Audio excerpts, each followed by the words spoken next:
if a Christian were to approach us as Muslims with sort of an olive branch and part constructive criticism and say, we as people of faith need to be working together. Christians and Jews and Muslims, people of the book, people of revelation, people who believe in theology and believe in a monotheistic God. We need to work together because there are bigger threats out there. There are threats that are seeking to eliminate our ability to practice our faiths entirely. People and forces who don't subscribe to any theological position, or at least imagine themselves as not subscribing to any theological position. And us as Muslims, we should just put aside our animosity, supposedly, our alleged animosity towards other faith groups and work together against this common enemy. I think as Muslims, we can appreciate this olive branch and this sentiment, especially since we believe as Muslims in personal accountability. And this is something that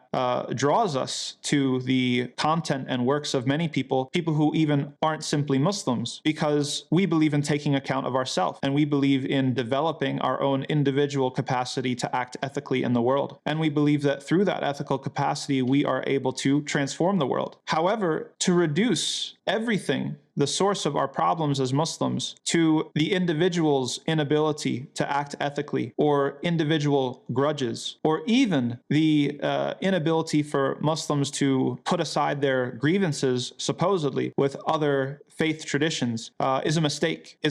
that goes against history and shows an ignorance of politics, and is actually indicative of kind of a Christian ethos, not simply in the identity of the person who's speaking, but in the overemphasis on the individual and the relative ignorance of the collective dynamics. Because as Muslims, our grievances and our squabbles with other actors and states and people are not simply about quote unquote trinkets and details. They're issues that go back to life and death, blood, money, land, territory, colonization. And even beyond all of those things, if that weren't bad enough, the attempt to change our religion from the outside and to subvert us and undermine our entire way of life. So we can appreciate the olive branch and the extension of an offer to work together, but we would point out and respond that it has to be genuine and it has to redress these historical wrongs, especially from people who set themselves up as spokespeople for Western civilization. There needs to be a reckoning. If we as Muslims need to have a reckoning with our own sort of supposed, alleged animosity with other faith traditions, then people who admire and consider themselves acting through Western civilization need to have a reckoning with their own colonial past and colonial history, their own imperialism and imposition of a certain way of life on other people, largely in the Muslim world, but also beyond it. We also need to be very careful to not assume that every single instance that claims to be an initiative of this sort, of an Abrahamic alliance of Christians and Jews and Muslims working together, an interfaith initiative, we cannot assume that every single one is being done in good faith, because we've reached a time in history where political actors are contriving and cooking up such initiatives with a particular intent to whitewash their own tyranny, and not just their own tyranny, but their own oppression of Muslims and their own initiatives to change the religion of Islam from the inside. So we would welcome a genuine, honest, and sincere alliance, I think, if it were grounded on mutual respect, if it were grounded on each of us looking internally as to what we can fix at the individual level, but also having a redress of the collective concerns that we share as different faith groups. As Muslims, if we feel that there's been a knife that's been plunged into our back, the first step is not to talk to us about how we should be fixing ourselves up or we should be dressing the wound. The first step is to take the knife out of our back.